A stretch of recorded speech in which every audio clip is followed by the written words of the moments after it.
صفحہ number 88 page 88، سیرت النبی جلد اول۔ اردو زبان میں سرور عالم صلی اللہ علیہ وآلہ وسلم کی سیرت پر جامع ترین کتاب سیرت النبی صلی اللہ علیہ وسلم، علامہ شبلی نعمانی رحمۃ اللہ، علامہ سید سلیمان ندوی رحمۃ اللہ۔ بسم اللہ الرحمن الرحیم، الحمد للہ رب العالمین والصلاة والسلام علی رسولہ محمد وعلی آلہ واصحابہ اجمعین۔ ہمارا جو سبجیکٹ چل رہا ہے وہ ہے مذہب حنیفی، یعنی حنفیہ مذہب کے بارے میں۔ مذہب حنیفی، اس کا بقیہ حصہ بیان کیا جاتا ہے پیج 88۔ ابن حشام نے بت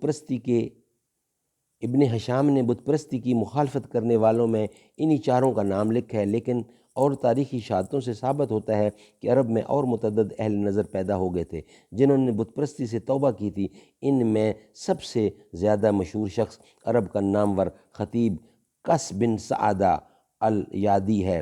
اس کا تذکرہ آگے آتا ہے۔ ایک شخص قیس بن نشبہ تھا جس کی نسبت حافظ ابن حجر نے اصابہ میں لکھا ہے کہ جاہلیت کے زمانے میں خدا پرست ہو چکا تھا اور آن حضرت صلی اللہ علیہ وسلم کی بعثت پر مشرف بے اسلام ہوا۔ یہ تحقیق نہیں کہ دین ابراہیمی کو دین حنیفی کیوں کہتے ہیں، کہ قرآن مجید میں یہ لفظ موجود ہے لیکن اس کے معنی میں اختلاف ہے۔ مفسرین لکھتے ہیں کہ چونکہ اس دین فطرت میں بت پرستی سے انحراف تھا، اس لیے اس کو حنیفی کہتے ہیں، کیونکہ حنف کے معنی انحراف کے ہیں۔ عبرانی اور سریانی زبان میں حنیف کے معنی منافق اور کافر کے ہیں۔